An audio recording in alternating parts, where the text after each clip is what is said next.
The World Health Organization recently declared the outbreak of monkeypox as a public health emergency of international concern. What exactly is this disease and how can it be prevented? Good evening. Welcome to Sound Health on Lagos Television. I am Olasumbo Mudupe. Today we are looking at monkeypox, also known as Mpox. Stay tuned. The conversation begins after this break.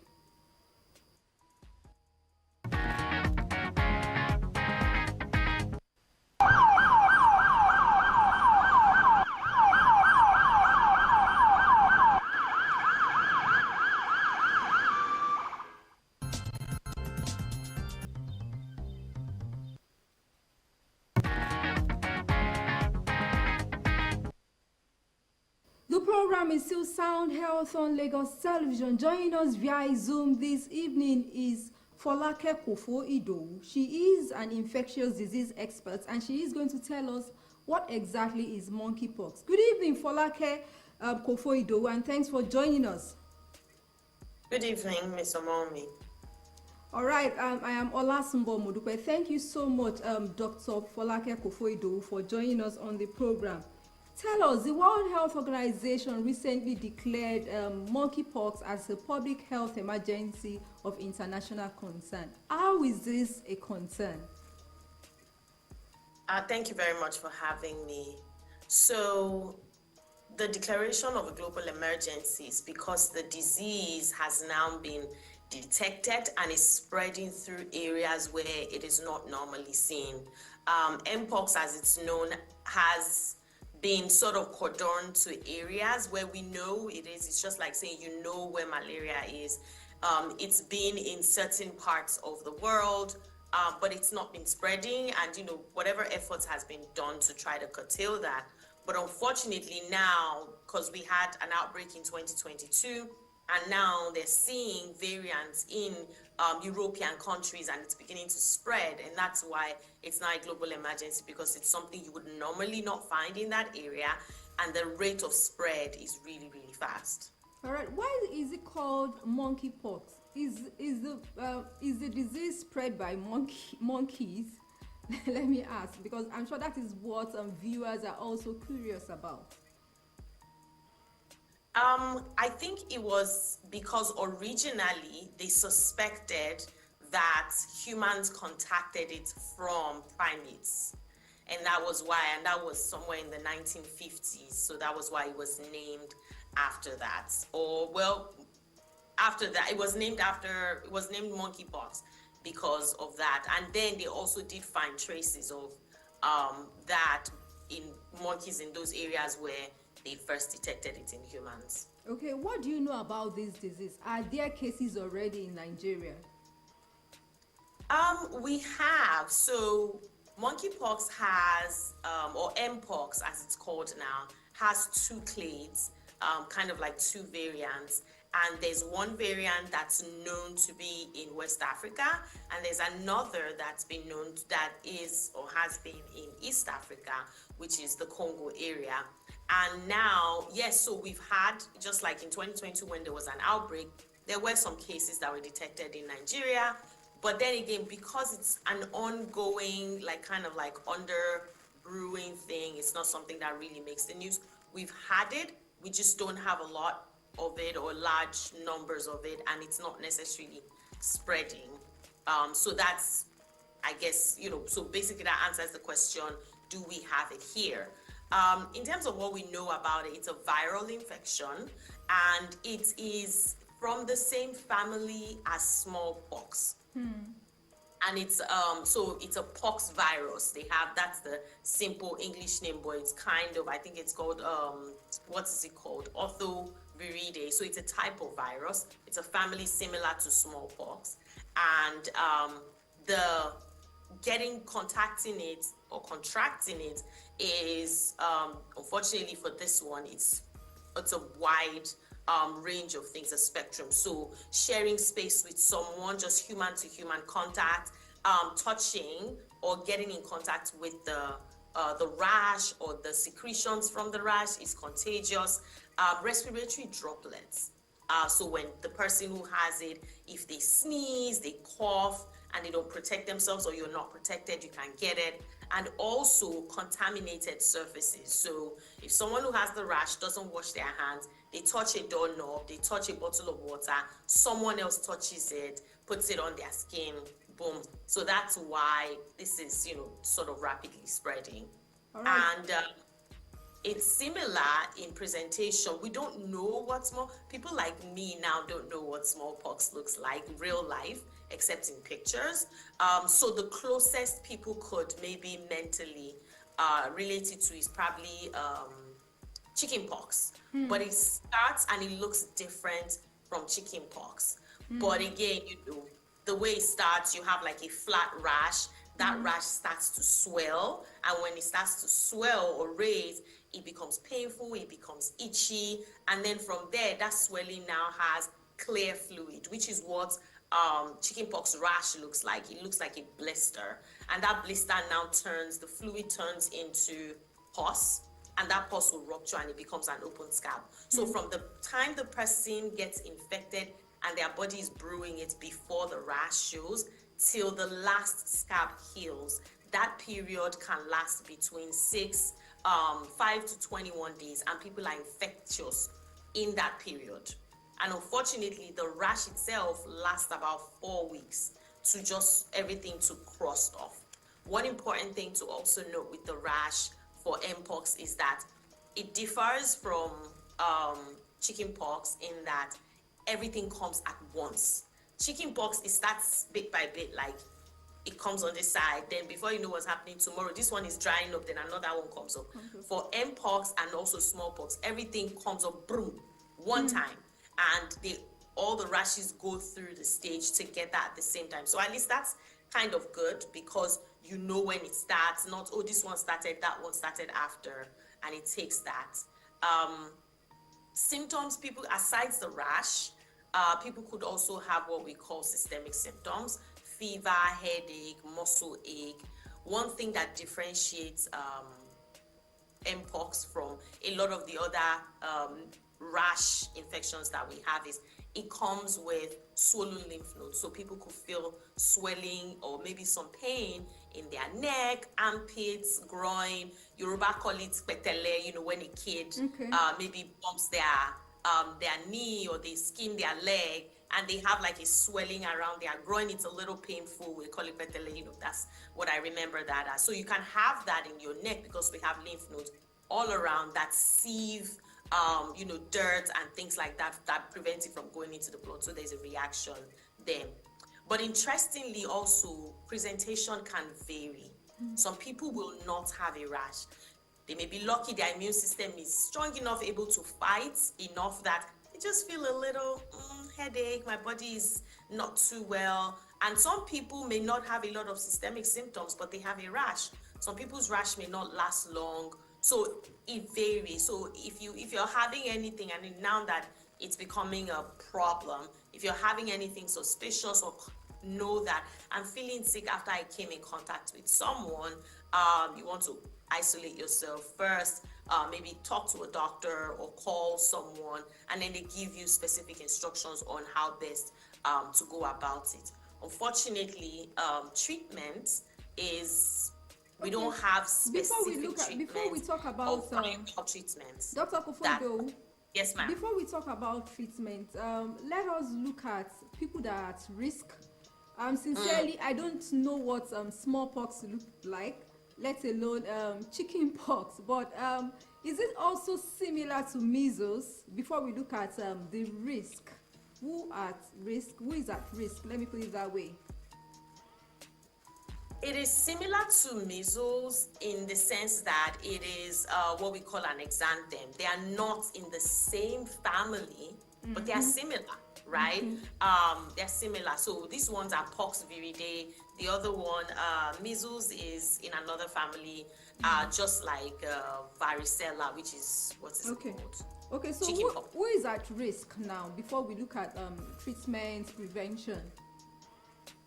So people who are at risk, mostly people with compromised immunity or suppressed immunity. And unfortunately, many times we tend to look at that as people who are obviously very sick. and that's not true. People who have chronic diseases that is not being managed properly. So if you have diabetes and your diabetes is not controlled, you are immunocompromised. Someone who has some other conditions, maybe they have a stroke, they have repeated asthma, you're on steroids, you have things like COPD, you are immune suppressed or immune compromised, or relatively, maybe not very, and that way people like that have a risk, higher risk than the general population. Another part is people with high risk sexual behaviors.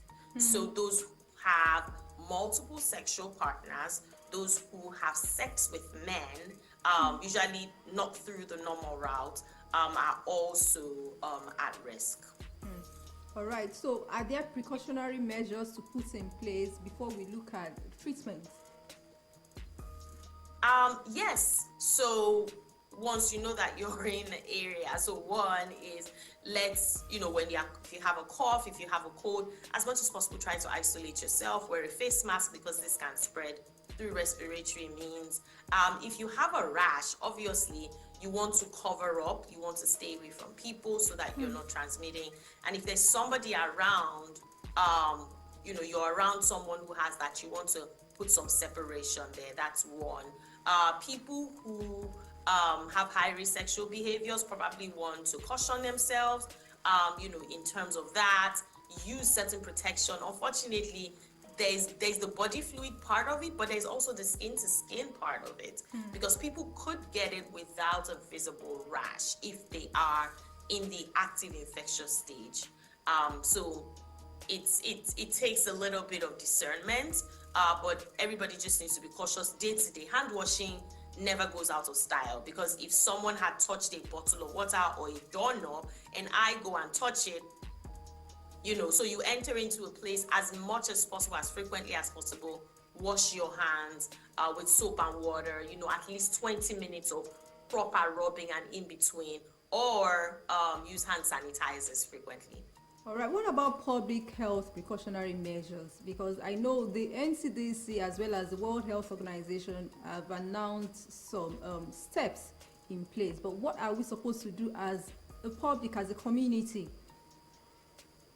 So as a community, one of the things that could have been good is if we had the vaccine here in Nigeria, getting vaccinated would be like the greatest, the best, because again, when you have community immunity, it reduces the risk of transmission, because it's like trying to give me a bottle of water. If I cannot hold it, right, there's limited chances that I can give it to somebody else. And literally that's just so. If I cannot catch it from someone, the chances I'll give it to my household is very, very little.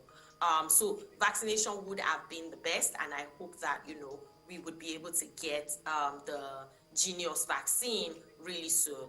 But again, people who are infected, precaution, don't scratch, wash your hands, isolate yourself, cover up when if you have a cough or respiratory symptoms, and people who are around sick people also, you want to wash your hands, you want to wear, face covering around them so that you don't inhale. Beddings and clothes also, it can be transmitted. If you lay on the bed that someone who has active and open rash lays on, you can catch it. So beddings and clothing should be washed, and washed with either very hot, in fact not just either, with hot water and bleach, so that you can sterilize the clothing and the beddings and things like that. So those are, I would say, like basic household precautions. And obviously, in public spaces, that somebody, again, I hope people will not take this as shaming or hampering on people. But if you notice that somebody has a suspicious looking rash or they are not feeling well, advise them to go home, leave where a lot of people are, or go to the hospital, or call a doctor and be like, hey, this person is not feeling well, they have a rash that looks suspicious, maybe take a picture of it, confirm, and things like that. If there's a testing center near you, send them there early, so that they can get away from large crowds quickly. Is this disease treatable? Not exactly. Viral illnesses generally on their own are self-limiting. So they will run their course and die out, right? When we were young, we had chicken pox. They would just let us wait it out. It will die out. But unfortunately, the problem is the spread in the process of waiting. And in some people, our DNAs are different. Some people, their body takes it on more. So it could cause things like a brain damage, encephalitis, cause inflammation in the brain, get into the eyes, cause vision problems, vision loss. So obviously, yes, you want to be able to shorten it. In some places, they have tried, in extreme cases where someone is very ill, they've tried using certain medication that was created for smallpox because they are similar, but it's not been fully approved for smallpox, for mpox. So there isn't any fully approved treatment for it, but off-label use, as they would say, of certain medications can be used. All right, Dr. Kofoido, your final words, call to action as we wrap up now. I would just say everyone should stay safe.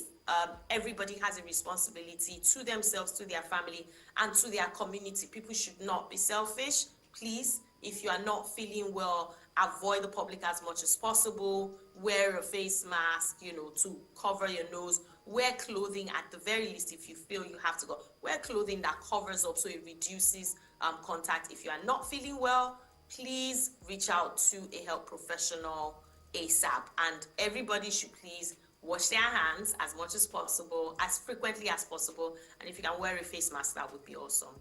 All right, you have the responsibility to protect yourself, your loved ones, and the community. Report symptoms early enough to the nearest health facility. Dr. Folake Kofoido, infectious disease expert, thank you so much for your time and expertise on monkeypox. Thank you very much. All right, yes, you're welcome. I have been speaking with Dr. Folake Kofoido, an infectious disease expert, on how to prevent monkeypox. What monkeypox is all about. Sound Health continues with trending health report from around the world. Please stay tuned.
Well, the program has been Sound Health on Lagos Television, and we have been looking at monkeypox, also known as mpox. Recently, the World Health Organization declared it as a public health emergency of concern. So Dr. Folake Kofoido has explained or given us some tips, precautionary measures to embrace or to adopt to reduce the spread of this disease. Please report symptoms like rashes. We are experiencing uncommon rashes, fever, chills, headache. Report them to the nearest health facility. Protect yourself. You also need to wear the face mask. There is no treatment for this disease. There is no treatment for monkeypox. But for now, precautionary measures is the way to go. This is where we say thank you on today's episode of Sound Health. If you have topics you'd like us to treat or comments, please send SMS to 0035826603 or follow us on social media at Lagos Television #Sound Health. A sound health is a sound mind. Make healthy living your choice.